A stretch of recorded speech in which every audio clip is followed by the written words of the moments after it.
नमस्कार दोस्तों, मैं रंजीत कुमार स्वागत करता हूं आपका अपने YouTube channel Everest maths classes पर। अभी जो हम लोग चर्चा करने वाले हैं वो है क्षेत्रमिति के बारे में कि क्षेत्रमिति क्या होता है, जिसे अंग्रेजी में हम बोलते हैं मेंसुरेशन। तो आइए देखते हैं और जानते हैं कि क्षेत्रमिति क्या है और इसका उपयोग कहाँ हम करते हैं। तो वीडियो को ज़्यादा लंबा ना करते हुए शुरू करते हैं क्षेत्रमिति के बारे में। ऐसा क्षेत्र मिति जो है दो शब्दों से मिलकर बना है, एक है क्षेत्र और दूसरा है मिति। क्षेत्र का मतलब होता है जगह। क्षेत्र को अगर हम साधारण हिंदी में बोले तो होता है जगह, और मिति मतलब होता है मापना। यानी कि क्षेत्रमिति का शाब्दिक अर्थ अगर देखा जाए तो ये हो जाता है जगह मापना। यानी हम किसी भी जगह को नापते हैं तो उसको हम क्षेत्रमिति के अंतर्गत पढ़ते हैं, जगह मापना। यानी कि अगर कोई मान लेते हैं कोई स्थान है, जैसे हमने ये एक आयत बनाया, इस आयत पे कुछ स्थान है, तो जब हम इस स्थान को मापेंगे कि ये स्थान कितना है, तो इस स्थान के मापने को हम किसके अंतर्गत पढ़ेंगे? क्षेत्रमिति के अंतर्गत पढ़ेंगे। यानी स्थान को मापना, जगह को मापना। जैसे हम अपने दैनिक जीवन में बहुत सारे जगहों पर इसका उपयोग करते हैं। जैसे कोई खेत हो, खेत का हमें अगर क्षेत्रफल ज्ञात करना हो कि खेत कितना है, तो वहाँ पर भी हमारा क्षेत्रमिति का उपयोग होता है। तो क्षेत्रमिति जो है जगह मापने की एक प्रक्रिया है जिसमें हम इसका अध्ययन करेंगे। तो जगह मापने की जो प्रक्रिया है, यानी जगह को हम मापते हैं, उसको हम क्षेत्रमिति के अंतर्गत पढ़ते हैं। अब देखते हैं कि जैसे मान लेते हैं एक आयताकार कोई जगह है, ये जो है आपका आयताकार कोई जगह है, ठीक, इसको हम रेक्टेंगुलर अंग्रेजी में बोलते हैं। ये कोई रेक्टेंगुलर है ना प्लेस है, तो इसको अगर हम इसमें जगह मापना चाहते हैं कि इसमें जगह कितना है, तो इसको हम क्षेत्रमिति के अंतर्गत पढ़ते हैं। क्षेत्रमिति के दो जो है भाग होते हैं मुख्य रूप से। क्षेत्रमिति को हम दो मेंसुरेशन को दो हिस्सों में बांटते हैं। एक होता है क्षेत्रफल, यानी स्थान जो मापा जाता है वो एक क्षेत्रफल की तरह मापा जाता है, जिसको हम एरिया बोलते हैं। और दूसरा होता है आयतन, जिसको हम वॉल्यूम बोलते हैं अंग्रेजी में।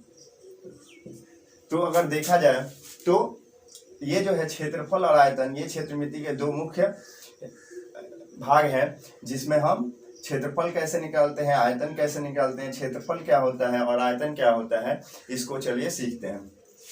तो देखते हैं कि अगर कोई ये आयताकार जगह है और इसके अंदर का हमें अगर स्थान मापना है, तो इसके अंदर के स्थान को हम क्षेत्रफल बोलते हैं। इसके अंदर के स्थान को हम क्षेत्रफल बोलते हैं, अंग्रेजी में एरिया। यानी अगर हमें इसका एरिया निकालना है तो इसका एरिया कैसे निकलेगा, इसको चलिए देखते हैं। तो सबसे पहले जो हम यहाँ जानेंगे कि क्षेत्रफल जो है, क्षेत्रफल का मात्रक क्या होता है, यानी हम किस यूनिट से इसको मापते हैं। Unit of area. तो अगर हम देखें तो जैसे हम देखते हैं कि ये एक स्थान है, जैसे कि लंबाई नहीं है, लंबाई का मात्रक जो होता है मीटर होता है। यानी कि हम कोई भी लंबी वस्तु हो, लंबी वस्तु को हम मापना होता है कि वो कितनी लंबी है, तो उसके लिए हम मीटर में उसको माप देते हैं, या फीट में माप देते हैं, या सेंटीमीटर में माप देते हैं, तो वो उसका मात्रक होता है। उसी तरह क्षेत्रफल को नापने के लिए हम कौन सा मात्रक यूज करते हैं, कौन सा मात्रक उपयोग करते हैं। तो क्षेत्रफल का जो मात्रक होता है वो होता है वर्ग। क्षेत्रफल का मात्रक जो होता है वो होता है वर्ग। इसको अंग्रेजी में हम लोग स्क्वायर बोलते हैं। हम इस वर्ग के द्वारा, यानी स्क्वायर के द्वारा, किसी भी वस्तु पर स्थान को मापते हैं, यानी उसके क्षेत्रफल को मापते हैं। तो चलिए देखते हैं कैसे। जैसे मान लेते हैं ये जो आयताकार जगह है, इसमें हमको इसका क्षेत्रफल मापना है, तो हम क्या करते हैं, इसमें एक कोई यूनिट स्क्वायर, यानी कि वर्ग जो होता है इकाई वर्ग लेते हैं। इकाई वर्ग का मतलब हुआ यूनिट स्क्वायर, इसको अंग्रेजी में बोलेंगे। यूनिट स्क्वायर का मतलब हुआ कि ये जो वर्ग है इसकी लंबाई जो होगी 1 यूनिट में होगी, यानी भुजा की जो लंबाई होगी 1 यूनिट में होगी। अगर बड़ा जगह है, जैसे कि बड़ा बड़ा खेत है, तो उसको हम फीट में मापते हैं स्क्वायर फीट, या है ना मीटर में मापते हैं स्क्वायर मीटर में, और छोटा जगह है तो स्क्वायर सेंटीमीटर में। यानी अगर 1 सेंटीमीटर का हम स्क्वायर ले ले छोटा सा 1 सेंटीमीटर साइड वाला, तो ये 1 यूनिट 1 सेंटीमीटर स्क्वायर इसको बोलते हैं, 1 सेंटीमीटर स्क्वायर अंग्रेजी में, और इसको हिंदी में बोलते हैं 1 वर्ग सेंटीमीटर, 1 वर्ग सेंटीमीटर। इसी तरह अगर आपको मीटर में मापना हो तो आप वहाँ 1 वर्ग मीटर बोल सकते हैं, या फीट में मापना हो तो 1 वर्ग फीट बोल सकते हैं। अब आते हैं कि इस 1 यूनिट स्क्वायर से हम कैसे इसको मापते हैं जगह को। तो देखते हैं कि ये जो 1 सेंटीमीटर स्क्वायर का जो ये वर्ग है, इसमें ये कितने बार बना हुआ है, तो इसको हम कैसे काउंट करते हैं। देखिए, जैसे मान लेते हैं ये आयताकार वर्ग जो है 3 सेंटीमीटर चौड़ा और 4 सेंटीमीटर लंबा है, 3 सेंटीमीटर चौड़ा और 4 सेंटीमीटर लंबा है, तो हम इसको कैसे मापेंगे कि इसमें यूनिट वर्ग कितना बना हुआ है। तो ये आसान है कि अगर 1 वर्ग सेंटीमीटर अगर यहाँ से हम काटे कुछ इस तरह से, तो ये 1 वर्ग सेंटीमीटर होता है। इसी तरह से आगे बढ़ते जाए तो दूसरा वर्ग सेंटीमीटर कटेगा दूसरे जगह से, फिर इसी तरह से तीसरा देखें तो तीसरा वर्ग सेंटीमीटर, और इस तरह से ये लंबाई में 4 वर्ग सेंटीमीटर होंगे। फिर अगर दूसरा जगह देखें कि इधर से 3 सेंटीमीटर है तो 1 सेंटीमीटर हमने काट लिया, फिर 1 सेंटीमीटर और 1 सेंटीमीटर, यानी 3 लेयर में आपको ये 4-4 सेंटीमीटर के वर्ग में 4-4 बनेंगे। तो इस तरह से कुल मिला के इसमें जो हो जाते हैं 1 2 3 4 5 6 7 8 9 10 11 12, यानी कि इसका जो क्षेत्रफल हो जाता है, इसका जो क्षेत्रफल हो जाता है 12 है ना, 12 वर्ग सेंटीमीटर।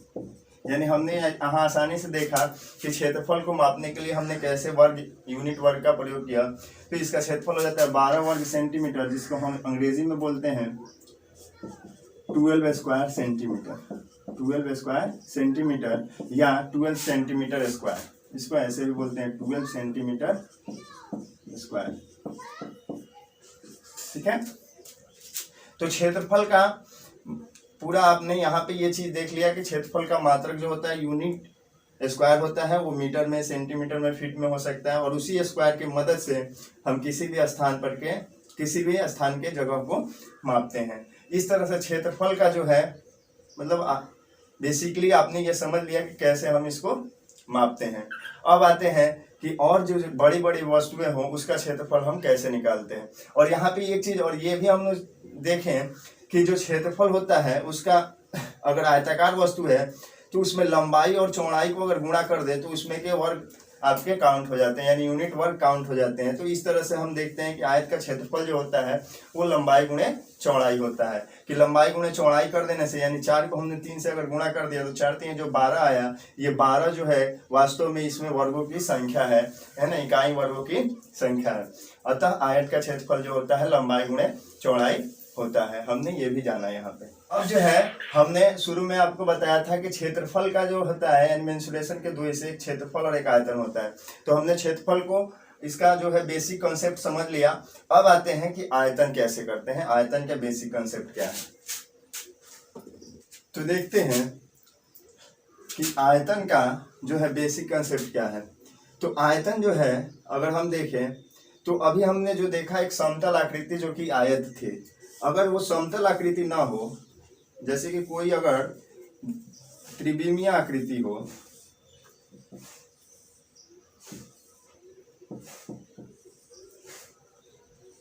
इस तरह की आकृति, ठीक, ये एक त्रिविमीय आकृति है। ये जो है घनाभ के रूप का है, इसको हम घनाभ बोलते हैं और अंग्रेजी में इसे हम क्यूबॉइड कहते हैं। तो क्यूबॉइड जो है अगर इस तरह का कोई शेप हो और इसका हमें जो है इस तरह के शेप का हम क्षेत्रफल भी निकालते हैं और आयतन भी निकालते हैं। अब यहाँ पे इन दोनों में अंतर भी जानेंगे और जानेंगे कि आयतन क्या होता है। तो सबसे पहले जो देख रहे हैं कि इस घनाभ में सतह जो है कितने सतह है, तो एक सतह जो इधर बना हुआ है, फिर दूसरा सतह जो इस तरफ बना हुआ है, 2 सतह, एक ऊपर भी सतह है, ठीक है, ऊपर का सतह है, फिर एक नीचे सतह है,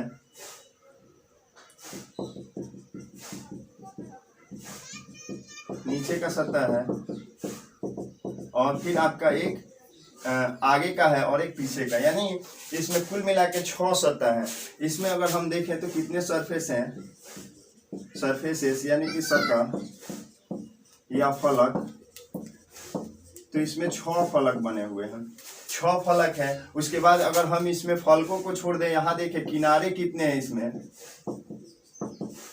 ये किनारे कितने हैं, तो यहाँ एक किनारा ये है, एक किनारा ये है, एक किनारा ये, एक किनारा ये, इस तरह से ऊपर 4 किनारे हैं, फिर नीचे भी 4 किनारे हैं, इस तरफ भी आपको 4 किनारे हैं, सॉरी 4 किनारे ऊपर, 4 किनारे नीचे, और 2 किनारे इधर होंगे, ये 2 खड़े वाले और 2 यहाँ पे होंगे इस तरफ। यानी कि कुल मिला के जो है इसमें अगर हम किनारे की बात करें यानी एजेज, इसमें जो एजेज देखें यानी कि किनारे, तो इसमें 12 किनारे हैं।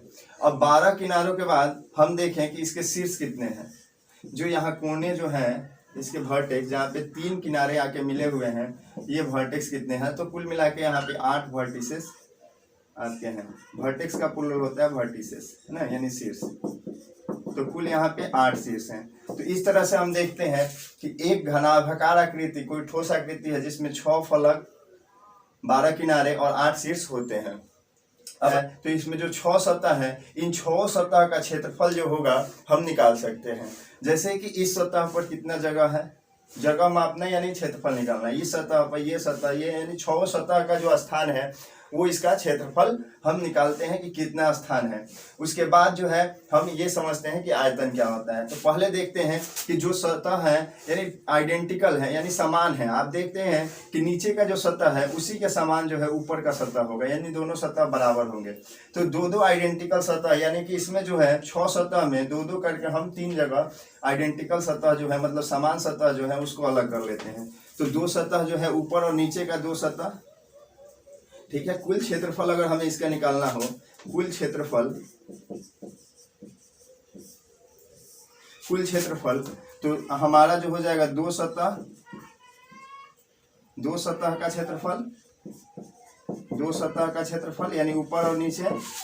और फिर हम यहाँ दाएं और बाएं देखें तो 2 सतह है, और फिर आगे और पीछे भी 2 सतह है। तो दाएं और बाएं देखें तो 2 सतह आपका हो जाएगा, ये ऊपर और नीचे का है, ऊपर और नीचे का 2 सतह, ठीक, जो आइडेंटिकल है। फिर 2 सतह का क्षेत्रफल जो कि हमारे दाएं और बाएं हैं, दाएं और बाएं, और फिर 2 सतह का क्षेत्रफल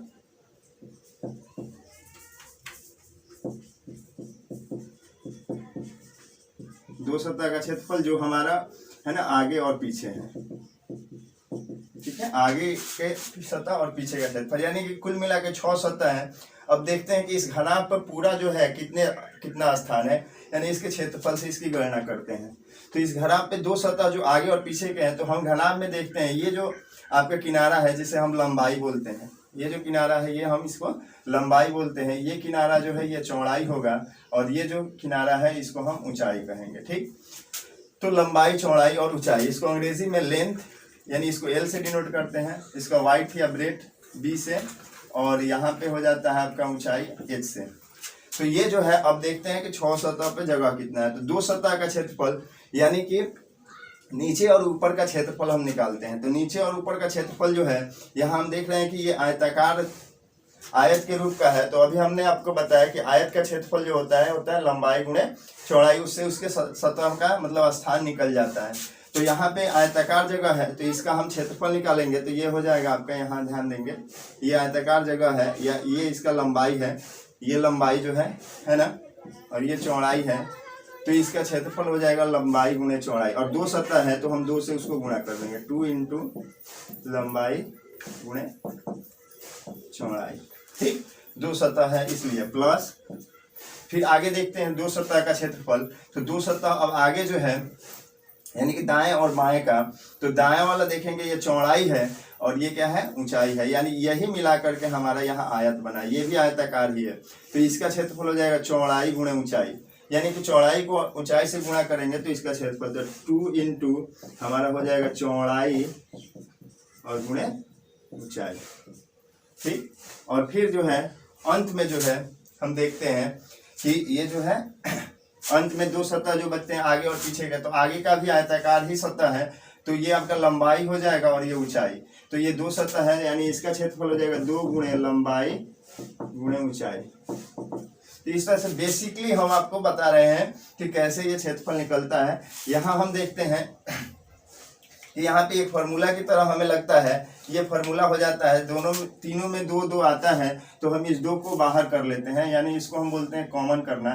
तो हमारा हो जाता है घनाभ का क्षेत्रफल, घनाभ का पूर्ण पृष्ठ मतलब पूरे सतह का क्षेत्रफल, पूर्ण पृष्ठों का क्षेत्रफल हो जाता है 2, तीनों में से बाहर कर लेते हैं तो हो जाता है लंबाई गुणे चौड़ाई प्लस चौड़ाई गुणे ऊंचाई और प्लस ऊंचाई गुणे लंबाई, या लंबाई गुणे ऊंचाई। ठीक है, तो ये साइक्लिक ऑर्डर में लंबाई चौड़ाई, फिर चौड़ाई ऊंचाई और फिर ऊंचाई लंबाई, साइक्लिक ऑर्डर में लंबाई चौड़ाई ऊंचाई को हम ले लेते हैं 2 2 करके और गुणा करके इसको है ना 2 से इंटू करते हैं, तो उसके पूरे सतह का क्षेत्रफल निकल जाता है। अगर इसको अंग्रेजी में लिखे तो क्या हो जाएगा 2 into L into B, L B plus B, चौड़ाई को बी से और ऊंचाई को एच से, बी इंटू एच प्लस ऊंचाई एच इंटू एल। तो ये होता है हमारा पूर्ण पृष्ठ का क्षेत्रफल घनाभ का, है ना, क्यूबाइड का। तो क्यूबाइड का होता है पूर्ण पृष्ठ का क्षेत्रफल हमारा 2 into L B plus B H plus H L. तो हमने यहाँ आसानी से देखा कि ये कैसे आया, है ना, यानी कि हम क्षेत्रफल को सिर्फ यहाँ बता रहे हैं। हमने अभी इस पर का स्थान देखा, यानी घनाभ के जो ऊपर का जो सतह है उस पर कितना स्थान है उसको हमने निकाला। अब आते हैं कि आयतन जो होता है इससे अलग कैसे है, देखते हैं। देखिए, जैसे कि अब ये एक जो है ठोस आकृति है, तो ठोस आकृति है तो इसमें जो स्थान है यानी जो जगह है वो 2 तरह का है। एक तो जो इसके सतह पर स्थान है वो, और दूसरा जो इसके अंदर स्थान है। अंदर का मतलब इसमें अगर हम कोई वस्तु रखें, जैसे अगर एक खोखला डब्बा हो, इसमें कोई चीज़ हम भरना चाहते हैं, कुछ भी भर सकते हैं, तो उसको भरते समय उसमें कितना स्थान वो लेगा, यानी कितना स्थान है, उस स्थान को हम इसका आयतन बोलते हैं। उस स्थान को हम क्या कहते हैं, आयतन कहते हैं, और अंग्रेजी में इसका होता है वॉल्यूम, है ना, यानी वो इसका वॉल्यूम होता है। अभी हमने इसका जो सरफेस एरिया है वो निकाला और वॉल्यूम, तो हम यहाँ पे इस दोनों का अंतर भी देख रहे हैं। सरफेस एरिया जो है उसके सिर्फ सरफेस पर की जगह है, जबकि वॉल्यूम जो है उसमें जो कितनी कैपेसिटी है कोई चीज रखने की, या वो कितना स्थान घेरा हुआ है पूरे स्पेस में, वो जो होता है उसका आयतन होता है। तो आइए अब आयतन समझते हैं।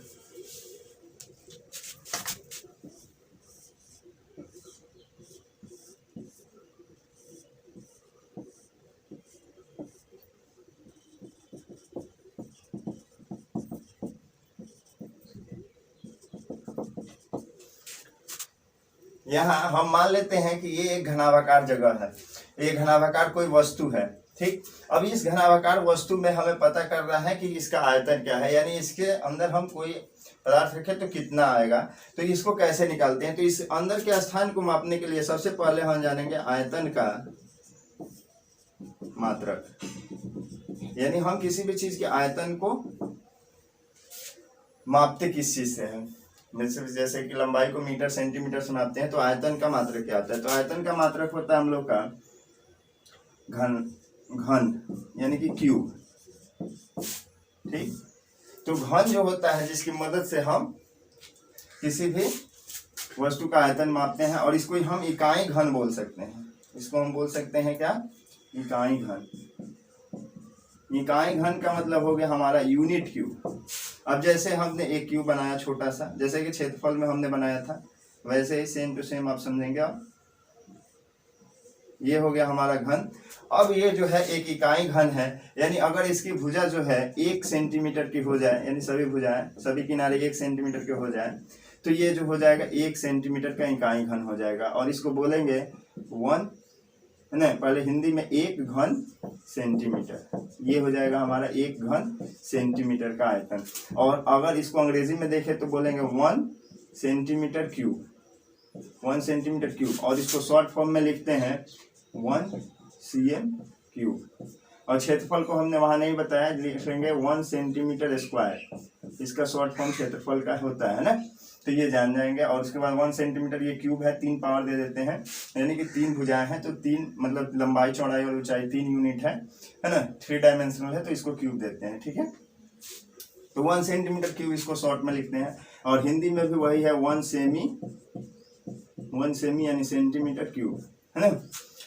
तो अब आते हैं, देखते हैं कि ये क्या है ना।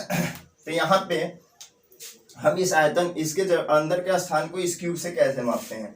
तो अगर हम मान लेते हैं कि इसकी लंबाई जो है 4 सेंटीमीटर की ही है और चौड़ाई जो है आपका 3 सेंटीमीटर है और ऊंचाई जो है 2 सेंटीमीटर है। ठीक, अब जो है हम इसका आयतन निकालना चाहते हैं। तो आयतन निकालने के लिए हमें क्या देखना होगा कि ये जो आयतन का मात्रक होता है यानी घन, इसको हम माप के देखते हैं कि ये इसमें कितना बना हुआ है घन, यूनिट क्यूब। तो यहाँ हम देखते हैं चूंकि इसकी ऊंचाई 2 है तो हम इसका 1 सेंटीमीटर ऊंचाई है इस घन का, तो इसको 2 हिस्सों में बांट लेते हैं। ठीक है, 2 हिस्सों में यानी 2 लेयर में ये आपका हो जाता है। पहला लेयर भी 1 सेंटीमीटर हाइट का, दूसरा लेयर भी 1 सेंटीमीटर हाइट का। तो यहाँ पे अब नीचे वाले लेयर में सिर्फ हम काउंट करते हैं कि कितने घन बने हुए हैं। तो अब इसकी लंबाई 1 सेंटीमीटर है, तो चूंकि ये 4 सेंटीमीटर लंबा है तो यहाँ पे हम 4 सेक्शन में देखेंगे कि इसमें 4 जो होंगे यूनिट क्यूब बनेंगे। ठीक, पहले लेयर में जो है 4 यूनिट क्यूब बनेंगे। तो यहाँ पे और चौड़ाई के अनुसार भी देखना है, तो अगर इसकी चौड़ाई भी 1 सेंटीमीटर है, चूंकि ये 3 सेंटीमीटर चौड़ा है तो इधर से 3 इसके रो होंगे। तो यहाँ हम देखते हैं पहले रो में जो है, ये फर्स्ट रो में जो है देखेंगे यहाँ पे ध्यान से, तो हमारे जो है कितने क्यूब बने, तो 1 2 3 4, ये पहले रो में मतलब सबसे ऊपर है। फिर इसके पीछे जाएंगे, चूंकि 3 सेंटीमीटर चौड़ा है तो इसके 1 सेंटीमीटर पीछे जाएंगे तो वहां पे दूसरा जो है लेयर बनेगा क्यूब का, है ना, दूसरा रो, तो उसमें भी 4 क्यूब होंगे। फिर पीछे वाले में चूंकि 3 सेंटीमीटर चौड़ा है तो 3 बनेंगे, यानी कि 4 3 12। तो यहाँ पे हमने इसको अगर गुणा कर लिया 4 और 3 को, तो यहाँ पे हमारे पहले लेयर में जो है आपके जितने क्यूब बने निकल गए। और चूंकि ये 2 सेंटीमीटर ऊंचा है तो 1 सेंटीमीटर ऊपर भी लेयर बनेगा, 1 सेंटीमीटर नीचे भी, यानी इसको 2 से फिर गुणा कर लेते हैं। 4 3 12 और 12 दूना 24। तो कुल मिला के हमको इसमें जो है 24 जो हो जाते हैं, इसका आयतन जो हो जाता है, यहाँ लिख लेते हैं, इसका आयतन जो हो जाता है यानी कि वॉल्यूम, है ना, 24 घन सेंटीमीटर। यानी हम 24 घन सेंटीमीटर क्या लिख रहे हैं, number of cubes in this shape, मतलब इस शेप में जो नंबर ऑफ क्यूब्स हैं वो कितने आएंगे, तो 24 घन आएंगे 1 सेंटीमीटर के। तो इस तरह से हम देखें तो आयतन का फॉर्मूला भी यहाँ निकल जाता है, लंबाई गुणे चौड़ाई गुणे ऊंचाई, यानी लंबाई और चौड़ाई और ऊंचाई को गुणा कर लेते हैं तो इसमें नंबर ऑफ क्यूब्स हमारे निकल जाते हैं, और यही होता है हमारा आयतन, L into B into H. ठीक है, तो आशा करता हूं कि आपको क्षेत्रफल और आयतन दोनों चीजें समझ में आ गई होंगी। और अगर आपको ये वीडियो पसंद आया तो इसे लाइक करें, अपने दोस्तों में शेयर करें और हमारे चैनल को सब्सक्राइब कर लें, क्योंकि इसी तरह के वीडियोज आपको मिलते रहेंगे। धन्यवाद।